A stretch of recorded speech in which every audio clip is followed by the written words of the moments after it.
নমস্কাৰ। ক্ৰিকেট প্ৰেমীসকলৰ বাবে এটা ভাল খবৰ যে IPL পুনৰ 16-17 পৰা আৰম্ভ হ'ব।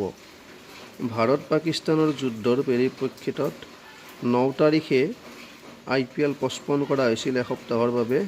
এতিয়া পুনৰ 16-17 পৰা IPLৰ ৰিচিডিউল হ'ব আৰু সেয়ে যিসকল বিদেশী প্লেয়াৰ আছিল তেওঁলোকে নিজ নিজ দেশলৈ উভতি গৈছিল আৰু তেওঁলোকক উভতাই অনাৰ কাৰণে নিৰ্দেশ দিয়া হৈছে।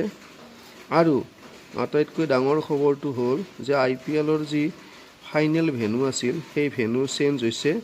কলিকতাত বৰষুণৰ পৰিপ্ৰেক্ষিতত কলিকতাৰ পৰা ফাইনেলৰ যি ভেন্যু আছিল সেই ভেন্যুটো চেঞ্জ কৰা হ'ব অতি শীঘ্ৰে আৰু সেই সবিশেষ সোমবাৰে অৰ্থাৎ 12 তাৰিখে ইয়াৰ সবিশেষ জনা যাব আৰু আপোনালোকক তেতিয়া মই কথাখিনি ভালকৈ জনাম।